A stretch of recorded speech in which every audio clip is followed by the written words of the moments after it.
Good afternoon, everyone, and welcome to Chase Plastics Chase the Knowledge webinar on hunting for the right plastic, your guide to shooting, hunting, and outdoor applications and plastics. My name is Sherry Cudd, and I'm the Advertising and Marketing Manager for Chase Plastics. I thank you all for your interest in this webinar and for taking time out of your day to attend.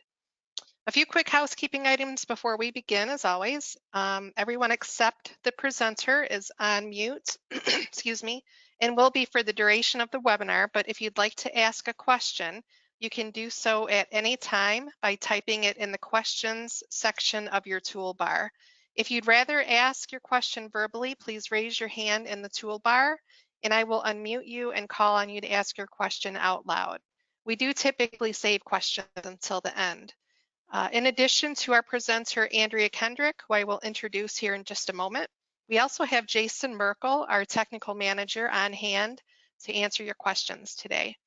You can access and download PDF copies of this presentation, our product line card, our recreational and outdoor one-pager, and information on our technical engineering team in the handout section of during the presentation. If you are attending live, a certificate of completion and recording of the webinar will be emailed to you about an hour after this webinar concludes. You will also receive a separate email from Andrea with a PDF of the presentation and the handouts. We would greatly appreciate it if you could complete the survey at the top, or I'm sorry, at the end, so we can improve future webinars for you and cover the topics that interest you most. Our next webinar on healthcare market applications in plastics is scheduled and will be held on April 4th. You can register for this webinar at chaseplastics.com/webinars.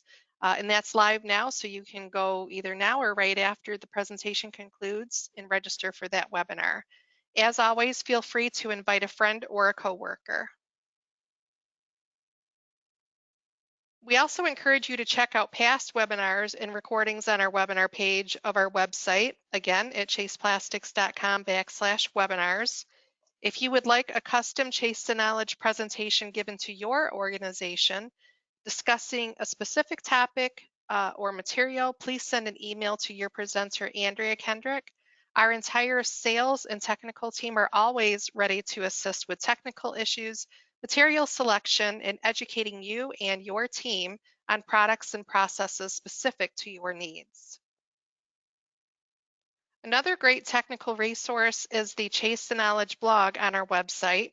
There are currently 8 topics live, including one on shooting sports use in plastics and firearm applications. And they can be found at chaseplastics.com/blogs or under the resources tab from the home page. At this point, I'd like to hand it over to our presenter, Andrea Kendrick. Andrea is a technical training engineer with Chase Plastics and has been with us since 2015. She received her bachelor's degree in plastics engineering technology from Ferris State University. For those of you who have attended Chase the Knowledge webinars in the past or contacted our technical engineering team for assistance, you're very familiar with Andrea and the level of expertise she brings to the table. So without further ado, Andrea. Good morning. If you're listening from the West Coast, good afternoon to everybody else. Today we're going to talk about hunting for the right plastic. So we're going to look at some specifics on firearms, a little bit on some knives, but geared a lot around the firearm market. So our agenda for today, we're going to do a brief review of metal to plastics conversion. You'll notice as we go through it, some of the slides might look familiar if you came and listened to that particular webinar with me. We're going to go over some advantages of metal to plastic conversion specific to firearms and how that helps firearm applications.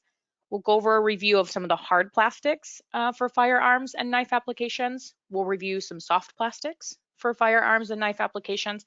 And then finally, we'll go over some examples and some typical materials that are used for those types of applications. So metal to plastic conversion, here starts a couple slides that you might be familiar with. Hopefully you've seen them. Metal to plastic conversion, we'll take a part that's originally manufactured in metal and we will redesign it and fabricate it out of plastic. So in this case with guns and firearms and different components of knives, if it's been made in steel in the past or other metals, it can be then redesigned and made out of plastic. So some of the reasons we would do that is something like your decrease in overall production costs.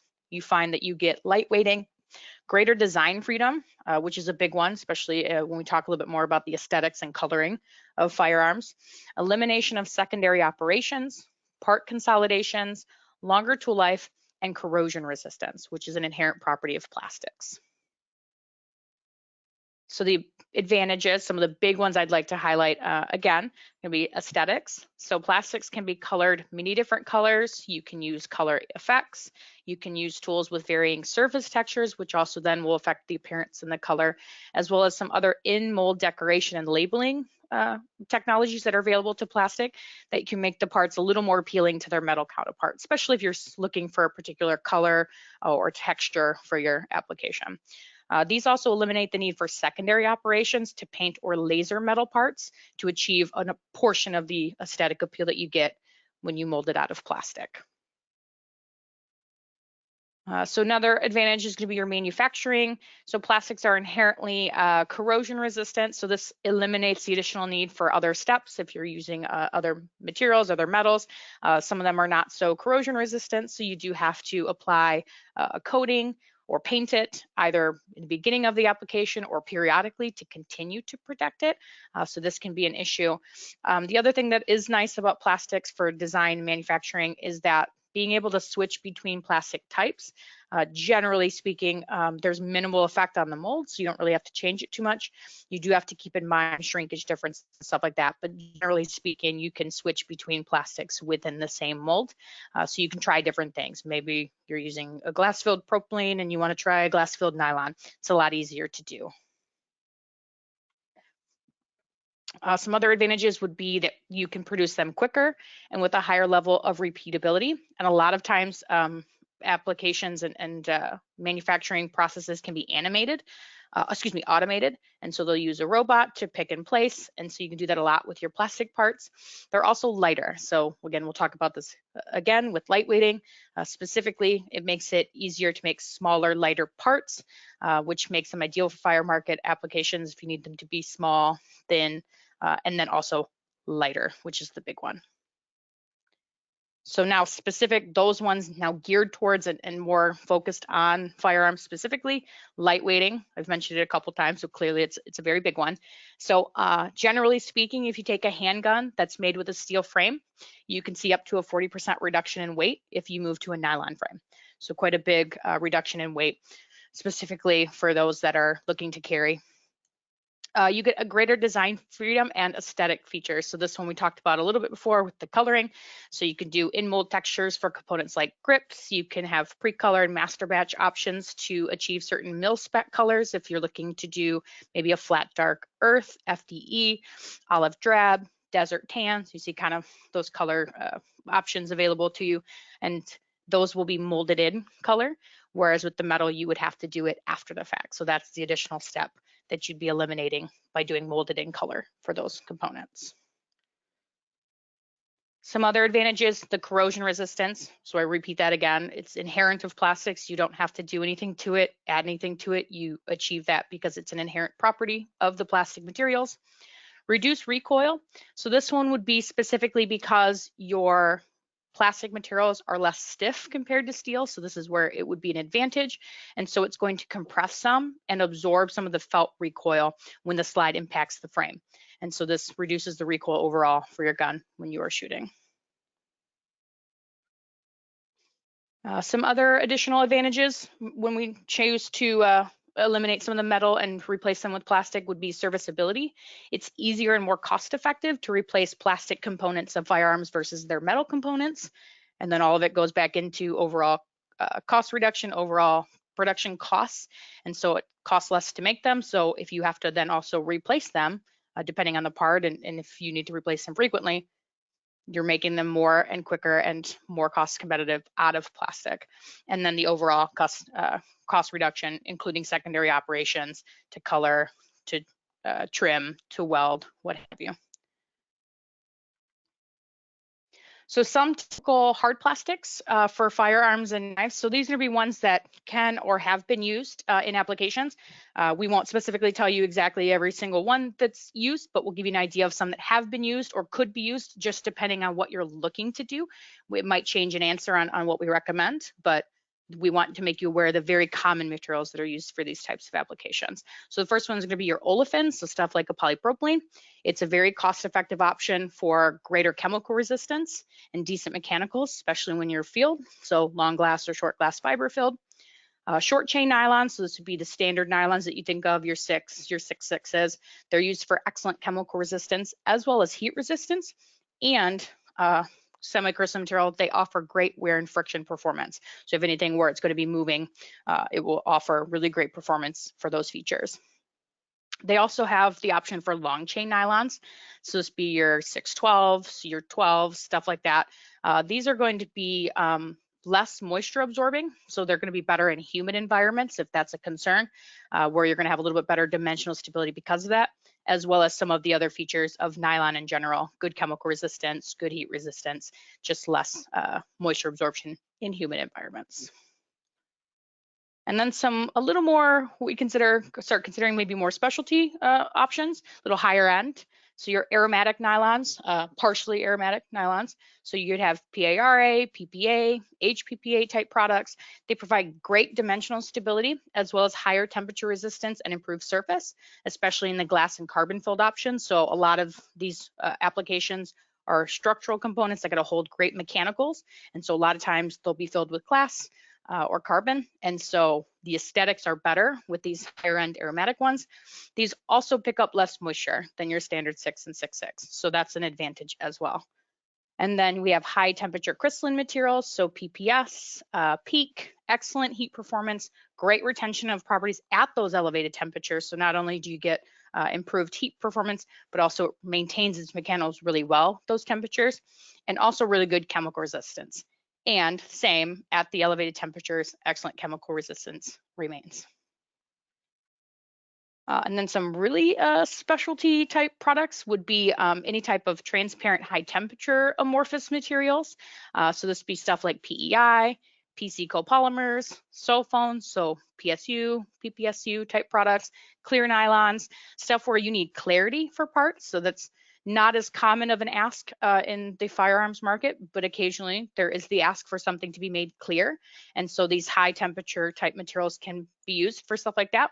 And then which material you would choose or look at would also depend on your chemical, UV, and impact requirements. So there's a bunch of different options in that area and that realm of materials that could meet what you need for it.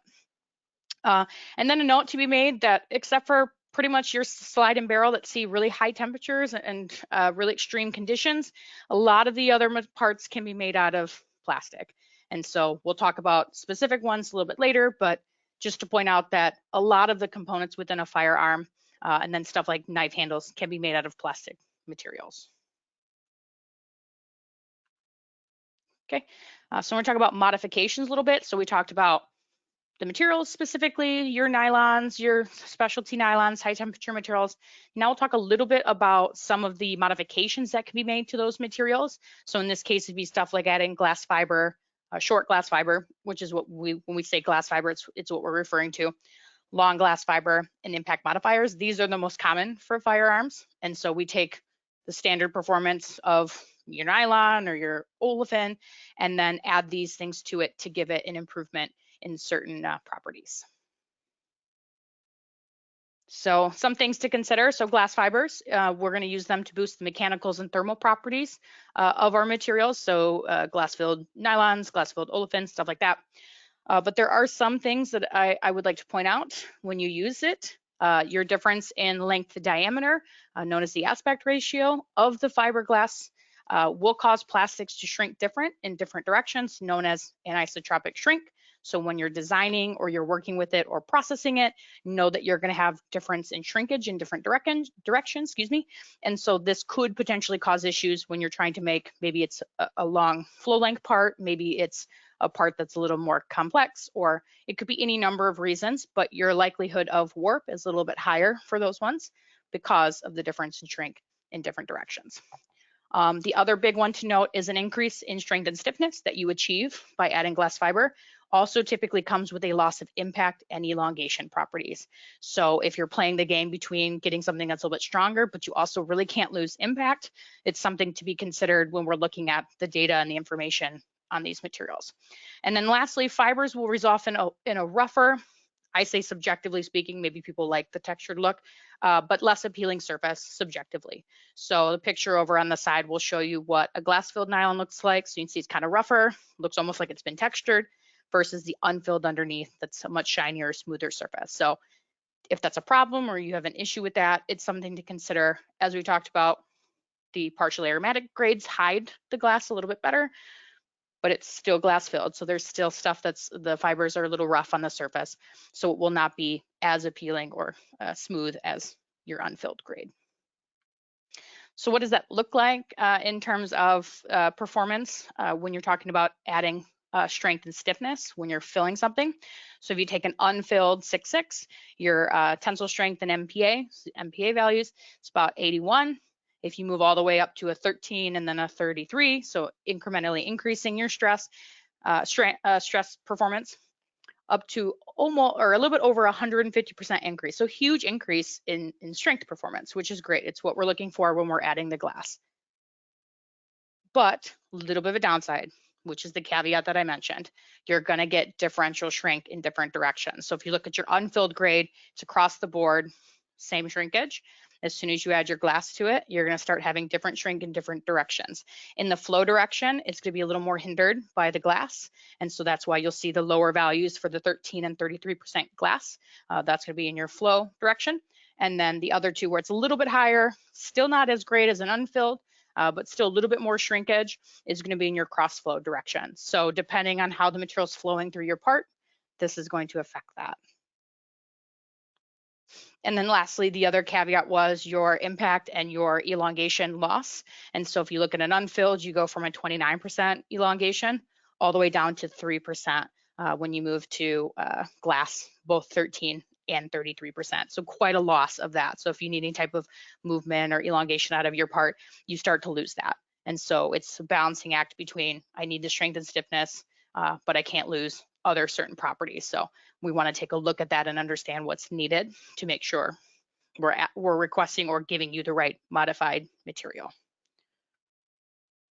So that was short glass. So we'll talk a little bit about long glass. So short glass, when we say short glass, it just in comparison of this presentation, because I also talk about long glass, short glass is also just known as glass fiber. So if you hear something is a glass fiber fill, glass fiber reinforced material, what they mean is short glass, because it's not the long glass that we will talk about right now. So long glass fiber is a unidirectional, so in one direction, and it's the full length of a pellet.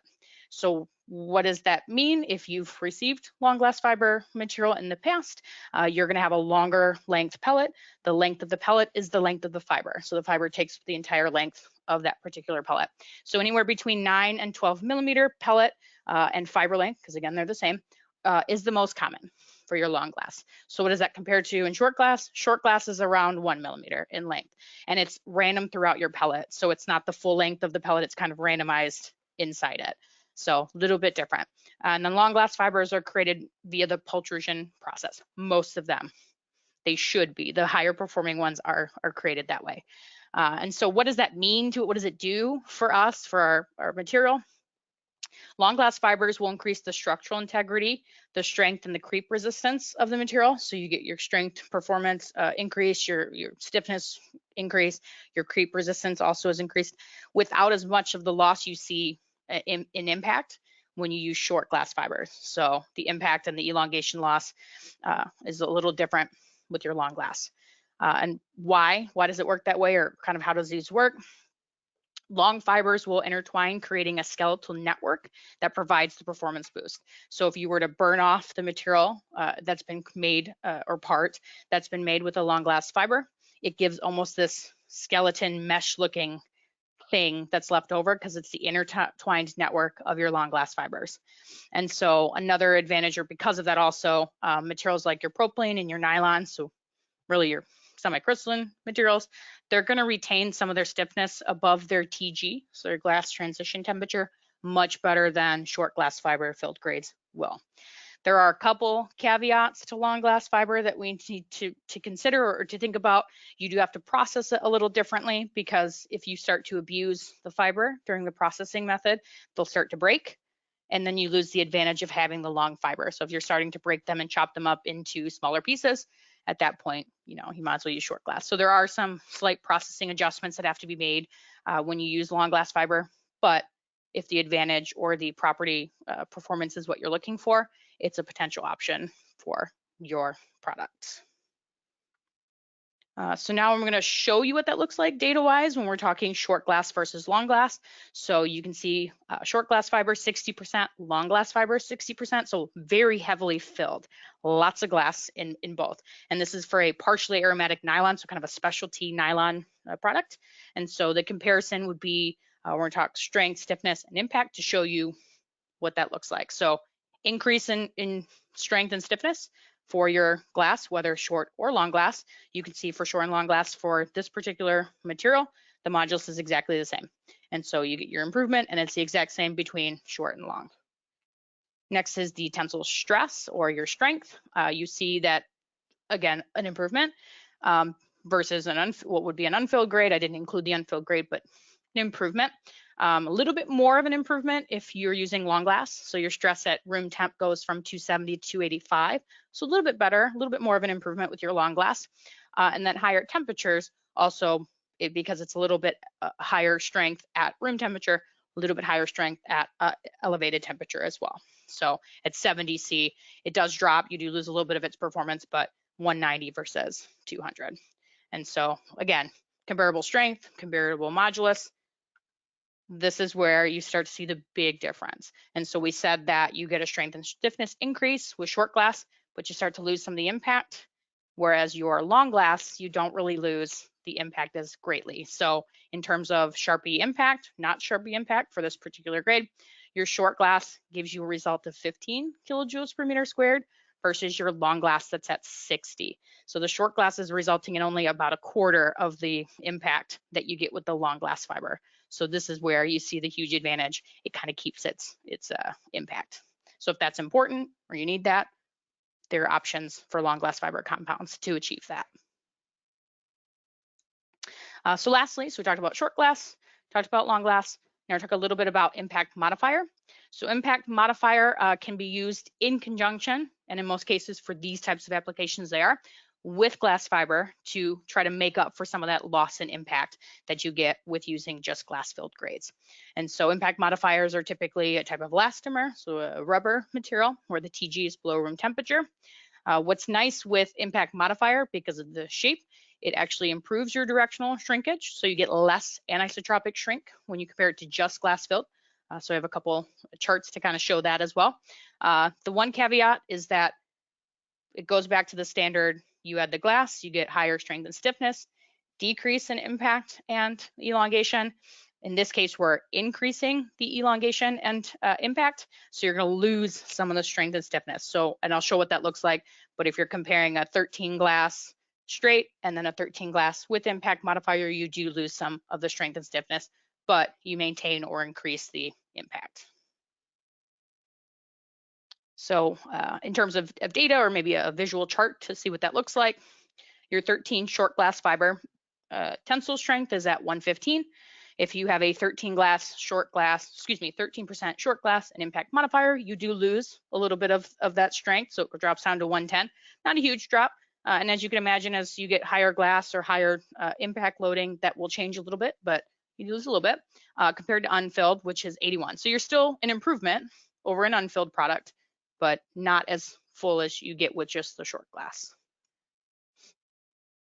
And then shrinkage. So again, we talked about shrinkage is a huge thing for glass fiber because it's different in different directions. It can potentially cause issues.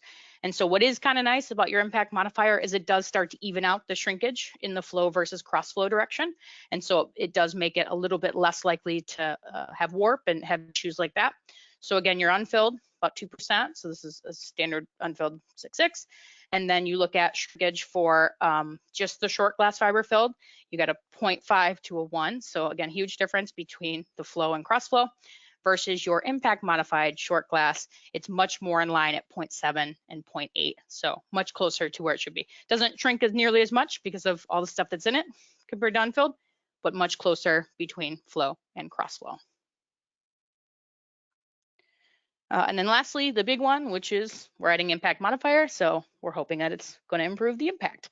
So if you look at a standard 13 glass at notched oxide value, you're at a 5.1 kilojoules per meter squared. When you go to the 13 glass plus impact modifier, you jump actually to 12 kilojoules per meter squared compared to unfilled, which is a 6. So you can see a little bit of a drop between the unfilled and the short glass by itself, and then an improvement when you add the impact modifier. So depending on what you're looking to do and what you're trying to achieve, maybe you've ran a 13 glass and it just wasn't quite there for impact. Maybe it's a magazine and it's getting dropped and it's breaking prematurely or something's happening. We have options where you could add an impact modifier to it, which would help that. So some of the soft plastics for firearms. So this is really having to do more with like if there's overmolding or parts that are need for stuff like grips. And so thermoplastic elastomers in general. So there's a decent range of that. So the standard ones are ones we would probably see more often are going to be your TPEs, so styrenic-based TPEs, TPVs, and TPUs, and then across a very broad range of hardness. So depending on what you're looking to achieve, we would look at different hardnesses available in those grades to achieve that. Use for ergonomics, vibration dampening. There's also special technology that exists that I did want to point out that helps with the grip. So if you're using it for something like a buttstock or something where you're trying to hold it and it's giving you a little bit better grip because it's a little bit more of a tackier feel to it, maybe you texture it to add to it. They do have additional technologies that help with the grip, even in the presence of moisture. So moisture would kind of make it a little more slippery, but in this case, there is technology where we don't have that problem. So there's a lot of great technologies in our different material realms that can solve a lot of issues. So something to think about if you're designing those types of parts. So now we're going to talk about specific applications and what are some standard materials we tend to find in that. It's by no means saying that's the only thing that can be used in those applications, but it gives you an idea of what's kind of typically used for those types of applications. So pistol frames and trigger guards, very typically we'll see 13 to 15% glass, so a little bit lower glass content, impact modified grades of nylon. So you get the strength improvement as well as not losing a bunch of impact. So that's used pretty commonly for those types of products. Buttstocks and foregrips, typically you'll see about 30%, maybe higher. So we have ones that go to 40, 50, 60%, just depending on what kind of strength and stiffness you're looking for out of that. Glass fiber filled, typically nylon 6 or 6.6. They can also be impact modified. Maybe you get some of the strength that you're looking for, but just not quite the impact. That could be adjusted by impact modification. And then there's also the potential to be overmolded with TPE. And so if we're looking at those particular options, we'd probably look at something like a nylon 6. It's a little bit lower melt temperature, easier to overmold. And then also finding a TPE that would bond to a 6. So that can be done. And there's technologies out there that do that and materials available for that. And so those are options as well when you're looking at those applications. Hunting rifles and shotgun stocks. So a lot of times you'll see that this tends to be a little more cost conscious. So we're a little more considerate with our costs here, but anywhere between a glass filled, either short or long glass, propylene or short chain nylon. So your 6 or 6.6, those are pretty standard for these types of applications to use for these ones. Tactical rifle stocks, these ones are a little bit less cost conscious and they're a little bit more concerned with high performance. And so you'll see anything from a propylene, if maybe quote unquote on the lower end, if you will, propylene, all the way up to really high end aromatic nylons. So we talked about those special nylons, the PPAs, the PARAs, the HPPAs. Those types of materials can be used for higher end, much stiffer type products. because if they want a higher performance out of it, it can be achieved. Sight and attachment rails. And so these ones typically require really high stiffness, a very good dimensional stability. You can't have it be changing much if you're attaching things to it. So typically we look at what we'd consider our more standard metal replacement materials, so very high stiffness strength materials. So stuff again like your partially aromatic nylons, PPAs, HPPAs, PRIs, PPFs potentially could have an option here. PEIs, again, really high strength and stiffness materials, and then filled or long glass filled options as well to increase the stiffness and strength. Gun magazines, a lot of times you'll see anywhere from 13 to 43% glass filled. Again, we also have 50 up to 60. I mean, we could go higher, but those are what you typically will see for those. Nylon 6 or 6.6. Sometimes they'll impact modify it again if they've got certain requirements for impact. And then sometimes they'll also use a high flow grade. So if you've got a little bit thinner of a design, or maybe it's got to flow a little bit longer, we have high flow options as well to help achieve that and to be able to produce those parts. Knife handles, so you'd be looking at stuff from anywhere from a thermoset composite to nylon to propylene to acetal. So there's a lot of options there. Maybe it's one of those products with a TPE grip or overmold. So there's a lot of options available. So again, the same materials that we would look at potentially recommending for a lot of the firearms applications can also be used in knife type applications as well. And so that is what I had for you guys in terms of applications, in terms of going over the different products, long glass versus short glass. So at this point, I'll leave it up to Sherry and Jason, and if we have some questions. Awesome. Thank you, Andrea, for your comprehensive presentation, as always. So as Andrea mentioned at this time, if you have any questions, please type them in the questionnaire or the questions section, or raise your hand and I will unmute your microphone. We have Jason Merkel, Technical Manager, who has been with Chase Plastics since 2012, on hand to assist Andrea with questions today. As a reminder, as you type your questions, please complete the survey at the end of this webinar. So your responses will help shape future Chase the Knowledge webinars, and we welcome all of your feedback. Also, be sure to check out our new blog page, which is chaseplastics.com/blogs, and past webinar recordings and future webinar announcements and registration link at chaseplastics.com/webinars. If you'd like to have a custom Chase the Knowledge topic presented to your organization, please reach out to Andrea Kendrick. Jason, do we have any questions on the board? No questions so far, but we'll give you guys a few minutes to type some in if you'd like to have any questions asked and answered, obviously. In the meantime, I will chime in for a minute in case any questions do come up. As you can see, we've spent a fair amount of time in this market when it comes to firearms or hunting equipment or outdoor goods or knives and such. Andrea talked about a lot of different types of polymers today, and it's pretty wide ranging in terms of what the needs are for a given part or component. There's usually a conversation that we like to have with our customers and OEMs alike regarding cost and value, performance balance, as well as, aesthetics, thin walling, metal replacement. There's about 100 questions per application that we try to figure out what the best polymer is for the job. So we certainly would like to have a one-size-fits-all kind of answer for what's used in each of these applications, but it really is part and application specific. As you can imagine, a gun component that's going into a defense or military application may have much more stringent application requirements than that of a consumer good or something that you could buy on the open market per se. So we welcome the opportunity to help you guys with your material selection should you have a similar application in the future, and look forward to helping you as much as we can. Okay, well, I'm not seeing any questions on the board. We just had one pop up. Jason, if you want to take that one. Yeah, no problem. Andrea, question being, we're seeing a lot of metal enhanced plastics starting to show up on the market. Can you address what base plastics are being used for those type of applications? I'm sorry, metal enhanced? Correct. So I guess it kind of depends on what exactly we're looking to achieve with that. So if they're being used specifically because they need some form of protection from static, or it needs to be more of a conductive type part, that's big where you see a lot of the metal put into materials. And you're using it anywhere from, it could be in a nylon, a propylene, I mean, really any of the products that I mentioned ranging can be used for. And so it kind of comes down to what Jason and I mentioned, depending on what you're trying to do with it, what you're trying to achieve. So there's likely a base level of performance you're looking for. Maybe it's a certain heat performance, maybe it's a certain level of strength or stiffness, and then they would be added to add additional strength and stiffness, because that's what those particular metals would do, as well as conductivity.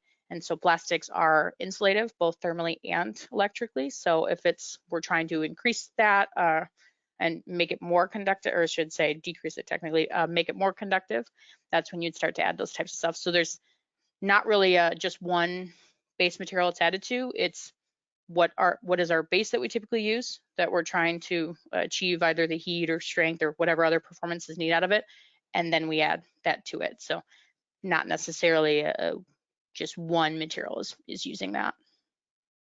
Gotcha. They mentioned, sorry, they amended that for weight gain specifically. Heavier products. Yeah, so there's a few different things. So at that point, you'd be looking depending on what type of specific gravity you're trying to achieve. And so stuff like barium sulfate's really heavy. Other metals are also very heavy. So they would use, your specific gravity of what it is and what you're trying to achieve. And then they can be added in at certain amounts to achieve that type of weight if you're trying to make it heavier. So the one thing that is nice about plastics is it's light, and we tout that quite a bit. But if you don't want it to feel, in some cases, people probably feel maybe a lighter gun, and they're like, maybe they think it's a little bit cheaper. So in that case, you could be adding that type of stuff for the weight. So it would depend on, again, a little bit more of the heat and the performance out of the base, and then figuring out what weight you're trying to achieve, and then what metal can be added to get closer to that or to achieve that. Perfect. Our next question is, what is the benefit of using nylon 6 versus 6.6? And then the second amendment to that, you mentioned processing long glass differently. Can you go into more into detail on that? So let's do 6 versus 6.6 first. Sure. So 6 versus 6.6. So 6.6 is a little bit higher temperature material. So if you're looking for something with a little bit better heat performance, your 6.6 is going to get you there. And so if you're talking heat stabilized type 6.6, generally speaking, you're around the 180-ish C range, continuous use. Melting temperature of 6.6 is about 260 C.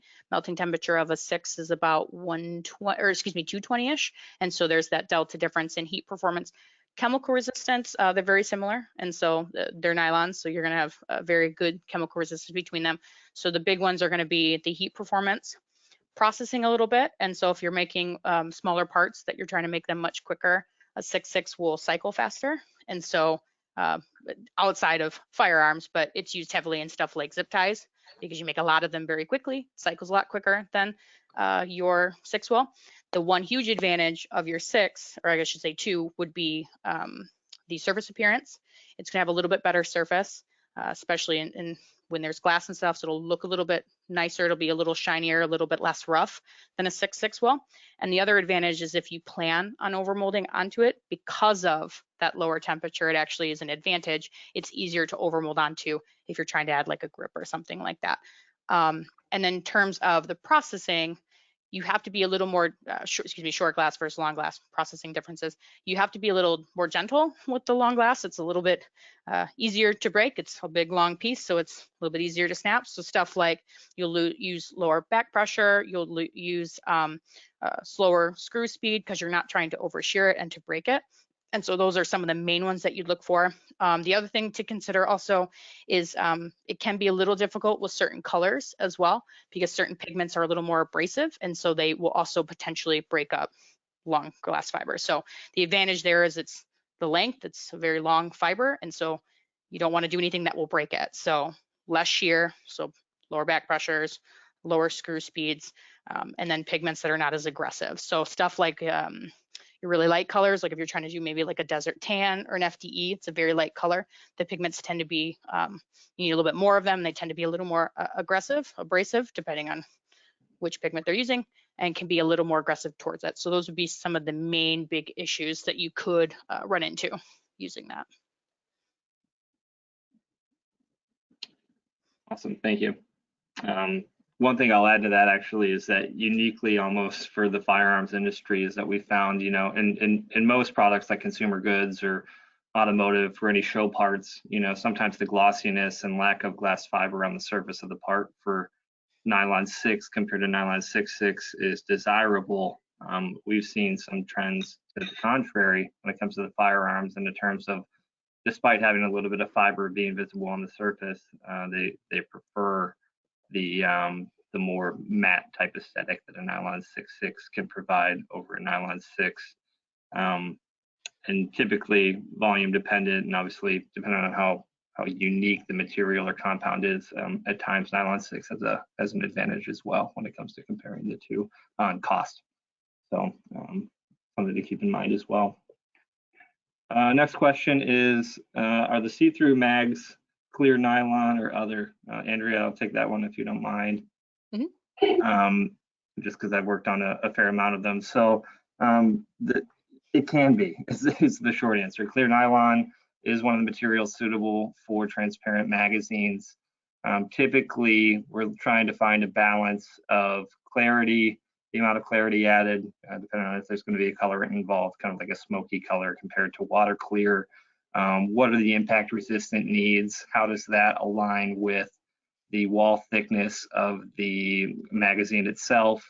If there's a drop test that we need to pass both loaded or while attached to the weapon itself, what is that going to be? So we need to understand the ductility needs. Chemical resistance needs are a really big indicator for what material we choose for a transparent mag, as well as UV stability. So there's a lot that can go into it. Clear nylon is definitely an option. On the higher end of the value chain, we would be looking at something like a polysulfone, which comes with a significant price tag as well. All the way down to potential for if you're looking at something non-defense related, non-firearms, so pellet guns and things like that, it could be transparent propylene, it could be transparent ABS. We've seen a lot of polycarbonate copolymers as a good fit for that type of product as well, to combine ductility, UV resistance, and chemical resistance. So it really comes down to the needs of a given application and what the OEM is looking for in terms of transparent magazines. Can we share the PowerPoint with us? Sherry, I believe this is going out to all attendees, correct? Yes, we will send an email. It will come from Andrea after we wrap up today, and it will have a PDF of the presentation attached. You can also download it before we wrap up in the handout section of your toolbar. Thank you. Next question is, for polypropylene, does a 10 to 20% short glass fiber have a significant increase in HDT for talc filled, or about the same percentage? You'll see an increase in HDT performance for glass filled over the talc. And so both of them will give a little bit of an increase, but you see a greater increase with the glass. The glass will hold it a little bit more steady at the rising temperatures than your talc filled will, which will also perform better than an unfilled. So incrementally a little bit better when you talk about glass versus talc. Yeah, just for kicks, I pulled up some data for some 20% glass filled polypropylene homopolymer compared to a 20% talc filled polypropylene homopolymer. And the HDT under the low load, 66 PSI, has about a 60 degrees Fahrenheit difference, the advantage going to the glass filled product. And then under heavier load, 264 PSI, you get over 100 degrees Fahrenheit increase in deflection temperature with the glass filled compared to the talc. And that all comes down to the fact that the glass itself has an aspect ratio. It's fibrous rather than the particulate that is what talc would be, or other minerals in most cases. So glass definitely has the advantage there. Next question, Andrea, how would you recommend calculating shrinkage in parts when designing a mold for glass-filled parts? So you would utilize the suggested shrinkage that's provided. There is the caveat that, of course, if you've got more cavities, if you're going to process it a certain way, different thicknesses, it is going to be a little different, but there is shrinkage provided as guidelines from our suppliers and from ourselves if you're getting a grade from us. And so depending on the base resin and then depending on the amount of glass that's being added, we would have a suggestion. So the section of shrinkage in my presentation is pulled from guidelines specific to those products, glass filled, unfilled, glass and impact. And so we would provide guidelines in terms of what would be our expectation for percentage or inch per inch shrinkage for that material. And then, as we would always add a little disclaimer, for very particular dimensions that are really critical, we always suggest, if possible, to stay steel safe and then remove material as needed, as once you figure out how it flows through your part and how it actually performs in that particular geometry for shrinkage, and then adjust accordingly. All right, well, Andrea and Jason, I think that's our last question we have on the board. Jason, no, it looks like we just had another one pop up. Two more. Two more, it looks like. Are we able to provide SolidWorks material files?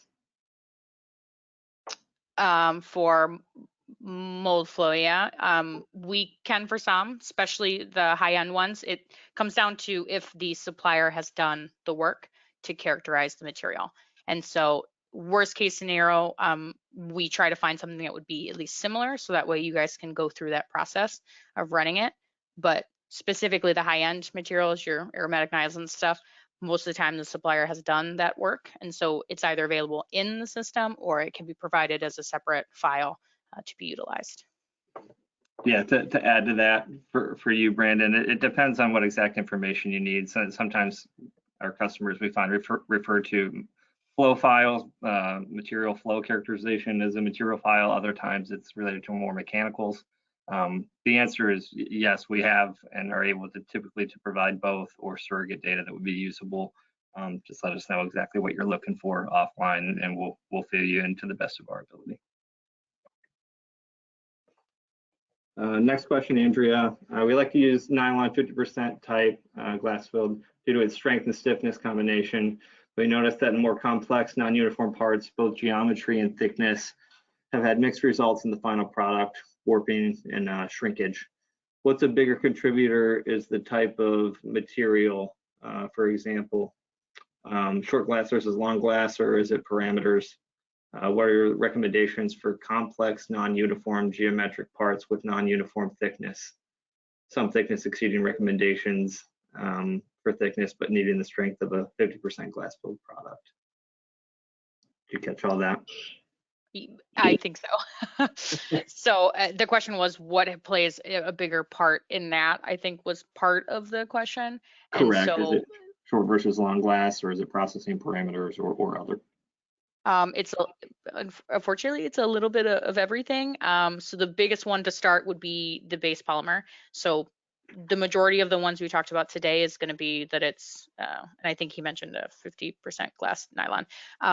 The starting one would be your base material, because that's what first determines the shrinkage. And then once you add stuff like your glass or long glass, it's going to affect that.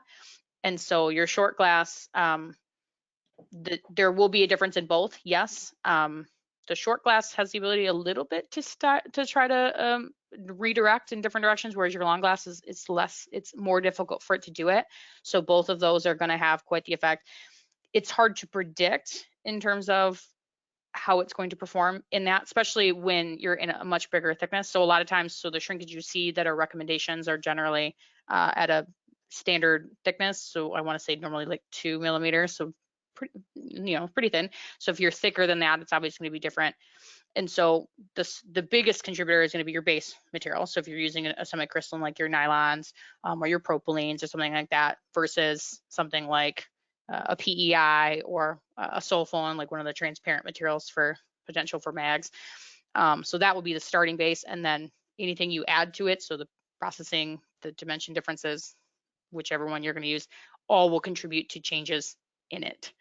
So a nice complex way of saying it all depends, but the biggest contributor is going to be the starting shrinkage. And then when you add things to it, it changes and adjusts how it's going to react in terms of shrinkage. Yeah, we can try to process out of a lot of dimensional tolerance issues, whether it be shrinkage or warpage or sink. But ultimately, it all comes back to that base polymer. So selecting the product that has the lowest amount of differential shrink in terms of shrink in the flow direction versus cross flow is going to do you favors in that regard. But when you get into thick walls, some of your warpage or sink isn't really coming from just the shrink rate of the material. It's coming from heat stored in that thicker section, so it has time to shrink more before completely solidifying. In which case, we would be definitely taking the polymer into consideration, but also trying to provide as much cooling to that area of the tool to get it to set up as quickly as possible, and thereby limiting the amount of shrink or sink that area will see. So Andrea's correct that it very much is a balance of the two, but the better polymer you choose at the beginning for controlling that shrinkage, the better effect you have on the processing side as well. All right, well, unless you have any other questions, it looks like that is going to wrap us up for today. We would like to thank all of you for taking time out of your busy schedules to attend this Chase the Knowledge webinar. We especially thank everyone who came out to see us at the SHOT Show in Las Vegas this year and signed up for this webinar today. It was a great show. We will be back next year. We hope it was an informative and a great return on the investment of your time to attend today. If you have any technical questions that did not get answered today, feel free to reach out to Andrea directly. Her information is posted on your screen.